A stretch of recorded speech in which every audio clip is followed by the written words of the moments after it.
Assalamualaikum warahmatullahi wabarakatuh. Selamat pagi semuanya. Kita kembali lagi ke mata kuliah fenomena transfer, pertemuan kelima untuk minggu ini, dan kita sudah memasuki ke materi persamaan Bernoulli. Oke, langsung saja kita mulai untuk materi kali ini.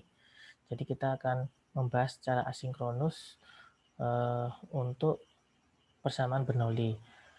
Sebelum masuk ke sana, perlu kalian ketahui dulu untuk keserupaan dimensional dan dinamik. Jadi apa saja yang perlu diketahui untuk dalam hal ini transfer fenomena mekanika fluida atau istilahnya transfer fenomena momentum. Jadi di sini ada beberapa hal yang perlu diperhatikan untuk mekanika fluida dan engineering. Di sini ada geometri dan parameter-parameter aliran yang kompleks. Sehingga di sini dibutuhkan pengujian ya. Pengujian yang istilahnya terdapat kesulitan. Apa saja itu problem-problemnya? Yang pertama, banyak variabel atau parameter yang harus dikontrol. Nah, ini salah satu tantangan dalam menguji transfer fenomena momentum. Ada banyak sekali variabel yang diperhitungkan, parameter yang harus dikontrol, sehingga di sini pelaksanaan pengujian harus memiliki keserupaan dinamik atau keserupaan model dan keadaan aliran. Jadi perlu disederhanakan antara model yang diuji dengan prototipe benda uji. Nah, kemudian untuk keserupaan dinamik itu berarti terdapat keserupaan geometris. Kemudian juga perbandingan tekanan-tekanan dinamik pada titik-titik yang berkesesuaian adalah konstan, garis-garis alirannya secara geometris serupa. Nah, jadi ini perlu dipahami dulu untuk keserupaan dimensional dan dinamik, karena secara real kasus fenomena transfer momentum ini sangat kompleks sehingga dibutuhkan adanya keserupaan dimensional dan dinamik untuk menyederhanakan dari kasus yang ada. Nah, ini ilustrasinya ya. Ilustrasinya di sini misalnya Anda diminta menganalisis gaya hambat drag sebuah profil bola yang ditempatkan dalam sebuah aliran yang uniform. Kemudian ada pertanyaan, berapa banyak eksperimen yang harus dilakukan untuk menentukan gaya hambat? Nah, jadi bila misalnya di sini kita ingin mengetahui ya gaya hambat dari drag sebuah profil bola, nah jadi kita perlu menentukan parameter dulu, parameter-parameter apa yang dibutuhkan untuk menganalisis gaya hambat.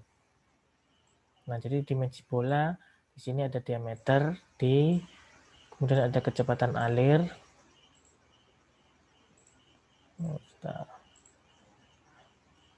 kecepatan alir fluida di lambangan V, viskositas mu, densitas rho.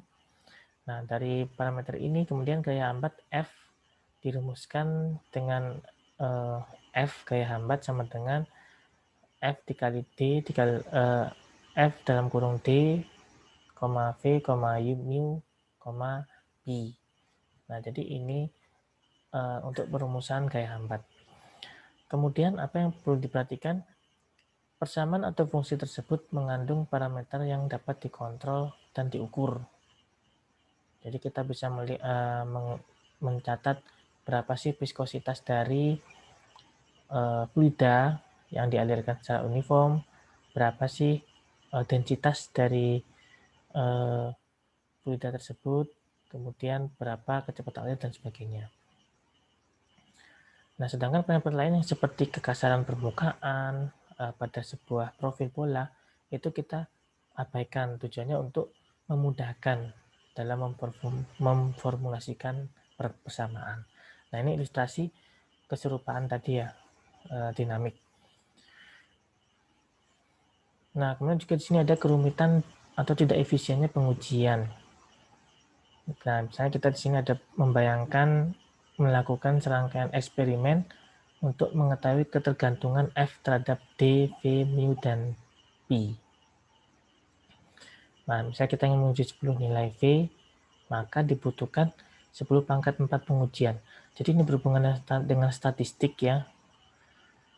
Nah, bila setiap pengujian menghabiskan setengah jam dan kita bekerja 8 jam sehari, artinya di sini ada 5.000 jam. 5.000 jam artinya 1,92 tahun. Nah, ini tidak efisien bila kita lakukan, ya, bila kita melihat dari semua faktor atau parameter untuk gaya hambat tadi. Jadi kita perlu menyederhanakan dengan menghilangkan hal yang bisa diabaikan misalnya. Dan ini datanya terlalu banyak. Dan tentunya ini akan menghabiskan waktu, biaya, dan sebagainya. Tenaga. Nah, maka dari itu solusinya seperti apa? Diperoleh analisis dimensional untuk mengurangi jumlah variabel yang dikontrol. Jadi statistik yang sudah kalian dapatkan ini bisa diterapkan ya untuk mengurangi jumlah variabel tadi. Nah, kemudian caranya gimana dengan mengurangi jumlah pengujian dan menghasilkan keserupaan dinamik. Dengan rumus ini, seluruh data untuk gaya hambat F tersebut dapat diplotkan sebagai hubungan fungsional antar dua parameter non-dimensional dalam bentuk rumus di bawah. Dan dari rumus ini, kita bisa mengurangi keharusan melaksanakan 10.000 eksperimen, yang tadi ya 10 pangkat 4, menjadi 10 eksperimen saja. Jadi sangat efisien dengan parameter non-dimensional. Nah, parameter ini mendapatkan fungsi tersebut di atas dibahas dalam analisis dimensional dan keserupaan dinamik. Jadi, parameter-parameter yang bisa diabaikan kita bisa abaikan. Yang penting di sini ada keserupaan dinamik dan dimensional. Nah, ini contoh mengukur gaya hambat drag force. Nah, kemudian contohnya sini. Gaya hambat misalnya pada mobil, gedung, kapal selam, pesawat, dan lain sebagainya dipengaruhi oleh ukuran objek. Nah, di sini ada dimensi, ada juga kecepatan alir fluida, massa fluida, viskositas. Nah, di sini berarti ada berapa nih? Ada 4 dimensi, 1, V2, rho 3, viskositas mu 4. Nah, dari 4 parameter ini, bila kita menguji skala penuh, itu sangat membuang waktu. Nah, sehingga di sini dinyatakan 4 parameter membentuk satu grup bilangan tak berdimensi yang disebut bilangan Reynolds. Nah, lambangnya Re. Nah, dari sini, dari gaya hambat ini, kemudian dirumuskan rho V D per mu. Nah, selanjutnya pelaksanaan ini mengacu pada bilangan Reynolds sehingga dua pengujian yang berbeda bisa menghasilkan keadaan aliran yang serupa atau RE yang sama. Dan masing-masing disesuaikan dengan fluida, peralatan, dan besar ruangan yang dimiliki.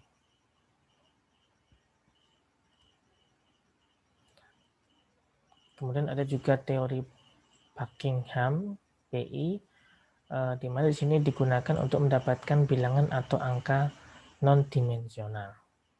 Nah, di sini ada Q1, kemudian sama dengan F, dalam kurung Q2, Q3, sampai Qn, di mana Q1 ini tak bebas, variabel tak bebas, Q2, Q3, Qn itu N strip 1 variabel bebas, dan sini ada pernyataan matematis yang ekuivalen.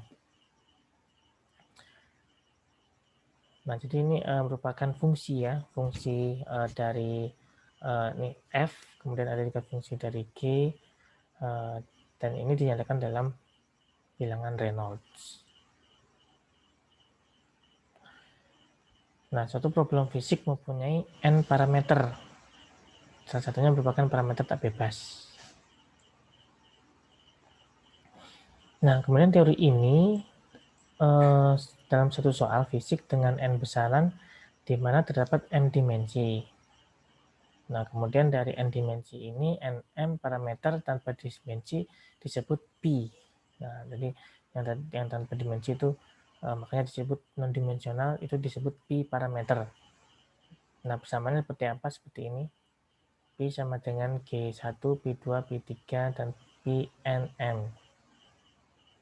Jadi Pi ini bukan variabel tak berdimensi bebas apabila dapat dibentuk oleh parameter-parameter Pi lainnya. Nah, ini dari teori Buckingham PI. Hubungan antara parameter Pi, bilangan tak berdimensi, ditentukan secara eksperimental, tidak memakai teori Buckingham PI.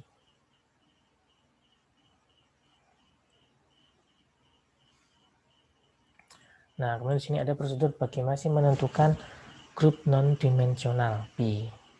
Nah, contohnya di sini, tentukan grup tak berdimensi untuk problem gaya hambat yang tergantung pada V, D, Q, dan mu.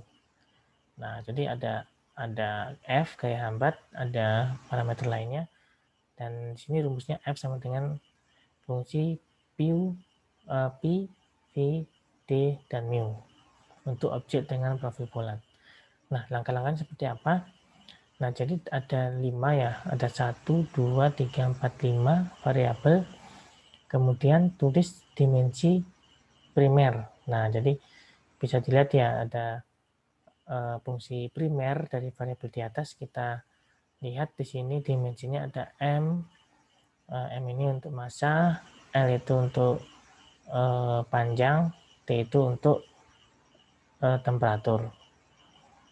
Nah, kemudian di sini tulis seluruh dimensi variabel sesuai dengan dimensi primer. Nah, jadi dapat ada F, V, D, mu, Pi, dan mu.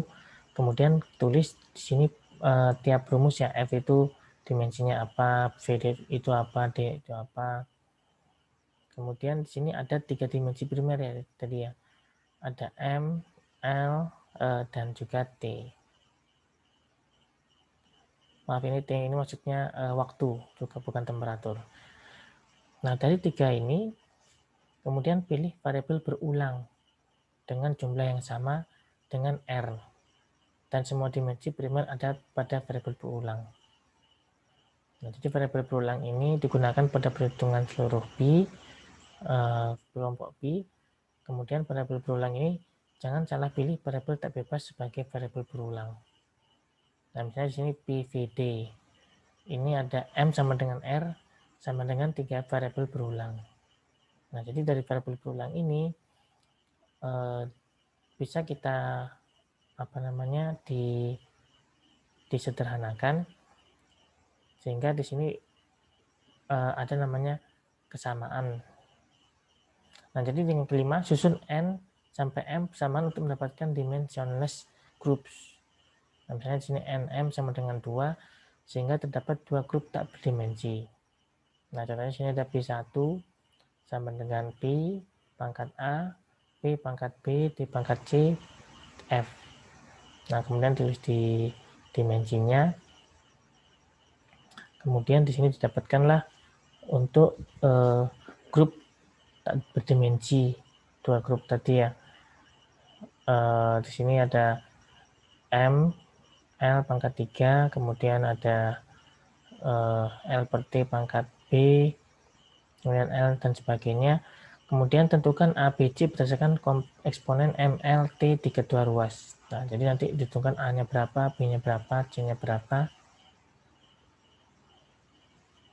Nah, dari sini kemudian kita bisa mencarinya dengan cara substitusi atau dengan cara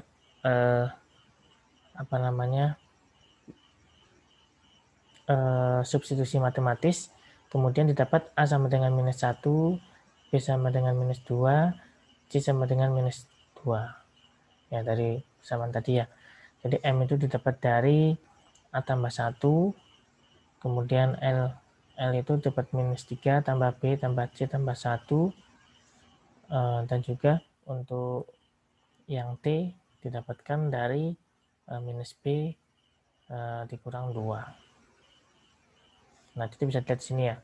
Kita lihat di sini masing-masing ada M, ada L, ada T. Kita perhatikan lagi di sini, M itu kenapa A tambah 1? Ya, karena di sini kita lihat M itu ada 1, ada 2. Ya, jadi A yang ada di A di sini ada M, jadi itu A. Kemudian yang satu di sini yang di luar A, jadi ditambah 1. Kemudian L itu kita lihat di sini ada 3. L pangkat 3 ini dilambangkan karena di bawah jadi L pangkat minus 3, makanya di sini dikatakan minus 3A. Kenapa? Karena dia di pangkat A. Kemudian B juga demikian. L ini dikatakan B ya karena L-nya pangkat 1. Kemudian juga yang ketiga L-nya 1. Jadi minus 3 tambah 1 tambah B tambah C. Kemudian satunya dari mana? Dari sini yang keempat, karena dia tidak ada pangkat label jadi plus 1. Nah, dari sini kita bisa mencari dengan mensubstitusinya. Jadi dari sini A sama dengan minus 1, A disubstitusi ke sini, kemudian dapat B dan sebagainya, didapatlah ini untuk rumus A, B, dan C. Kemudian dari sini didapatkanlah rumus B1 sama dengan F per PV kuadrat kali D kuadrat. Kemudian dari sini dipecah lagi dimensinya. Kemudian didapatkanlah ini ya, MLT pangkat minus 2, M pangkat minus 1. Dan ini bila dihasilkan sama dengan 1. Itu untuk P1. Nah, sedangkan untuk P2 ini rumusnya P pangkat D, V pangkat E, D pangkat F dikali mu. Nah, kemudian di sini juga ada mencari nilai DFE-nya, kemudian nanti didapatkanlah P2. Nah, dari sini dapat P1 dan P2, terdapat hubungan fungsional P1 sama dengan F dalam kurung mu per PVD. Nah, fungsi F ditentukan secara eksperimental. Nah, jadi dari rumus ini kita bisa menyederhanakan dari beberapa eksperimen dilakukan, kita tidak perlu melakukan banyak percobaan. Oke, contohnya di sini ada gaya hambat sebuah sonar transducer diprediksi berdasarkan data tes wind tunnel. Prototipe di sini berdiameter 300 mili, ditarik dengan kecepatan 5 knot. Nah, dan sini ada konversinya. Nah, kemudian di dalam air laut di sini di dalam air laut pada 50 derajat Celcius, modelnya berdiameter 150 mm. Nah, ini ada model. Kemudian di sini tentukan kecepatan tes yang disyaratkan di udara dengan fluida udara. Nah, kemudian ada jika gaya hambat model pada kondisi tes itu adalah 24,8 Newton. Dan tentukan pula gaya hambat prototipe. Nah, jadi ada dua, tentukan kecepatan tes dan gaya hambat. Nah, kemudian dari contoh kasus ini kita bisa menggambar dari prototipe dan model. Jadi ini beda ya. Prototipe 300 mili untuk diameternya, model 150 mili. Nah, bisa disimbolkan DP dan DM. Nah, kemudian untuk kecepatan juga bisa diketahui untuk prototipe 5 knot, dengan untuk model belum diketahui, ini yang dicari, dan untuk gaya hambatnya juga dicari ya, yang FP. Dan juga untuk fluida di sini ada air laut 50 derajat Celcius, sedangkan temperatur pada udara di sini belum diketahui.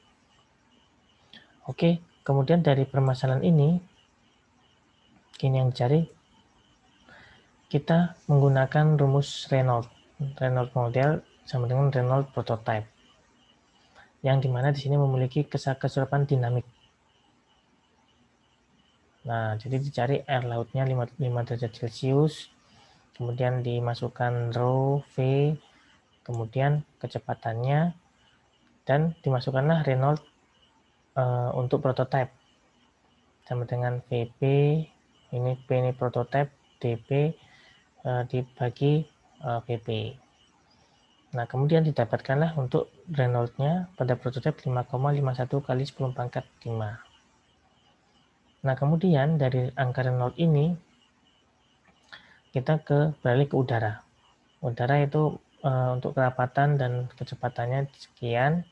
Kemudian karena di sini memiliki keserupaan dinamik, jadi REM pada model sama dengan REP. Nah, jadi sama dengan VM kali DM per VM. Kemudian kita cari kecepatan modelnya. Kecepatan ya pada model. Nah, kemudian dari sini VM kita mencari untuk rumusnya, kita tahu REP-nya berapa, ini 5,51 dimasukkan, dan didapatkanlah untuk kecepatannya 53,3 meter per second.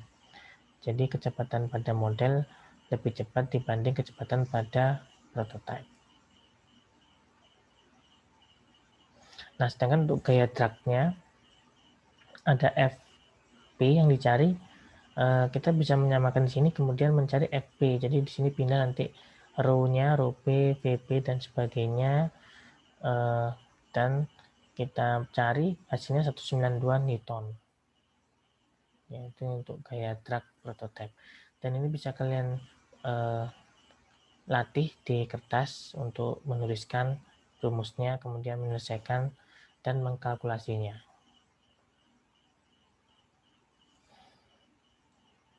Ya, jadi itu untuk kesamaan dinamik. Kemudian untuk perubahan energi ya, jadi ini beralih ke materi lainnya. Untuk perubahan energi aliran dalam pipa circular pipe. Jadi circular pipe ini bentuk energi aliran fluida dalam pipa ada potensial, tekanan dan kecepatan. Ya, jadi ini yang mempengaruhi dari bentuk energi aliran. Ini sebelumnya sudah saya bahas, ada elevasi, tekanan dan kecepatan. Nah, perubahan inilah yang disebut persamaan Bernoulli. Ya, ketika ada pengurangan energi atau loss akibat gesekan dinding pipa tidak tercover dalam persamaan Bernoulli. Nah, jadi kehilangan ini ya artinya ketika pipa mengalir, fluida mengalir di dalam pipa, misalnya seperti ini pipanya, dan sini ada fluida, itu ada namanya energi yang hilang. Aliran sini yang energinya tadinya penuh, kemudian ada energi yang hilang. Yang tadi di mana sini ada gesekan dinding tadi. Nah, itu yang tidak tercover dalam persamaan Bernoulli. Itu yang disebut loss. Jadi loss ini ada apa? Ada dua. Ada major, ada minor. Yang major ini akibat gesekan pada area konstan. Nah, kemudian untuk minor akibat katup, belokan, perubahan luas penampang dan sebagainya.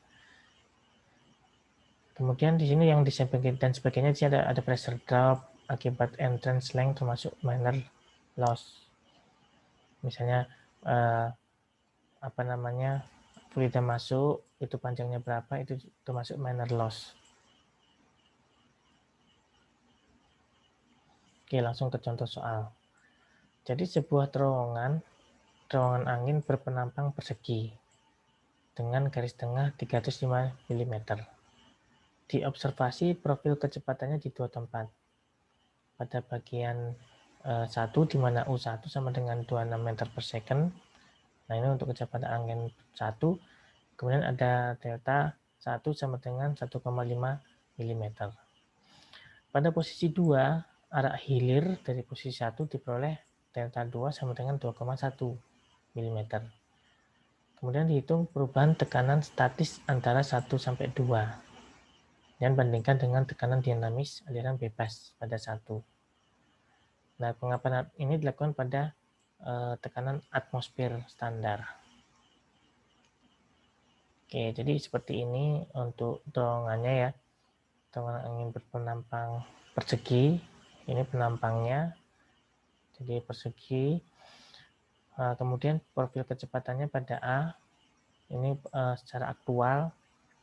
Kemudian yang B ini kecepatan hipotesis. Nah, kita bisa menggunakan persamaan Bernoulli untuk aliran di luar delta dengan rumus ini. V1 rho V1 G Z1 sama dengan V2 rho V2 V2 plus GZ2.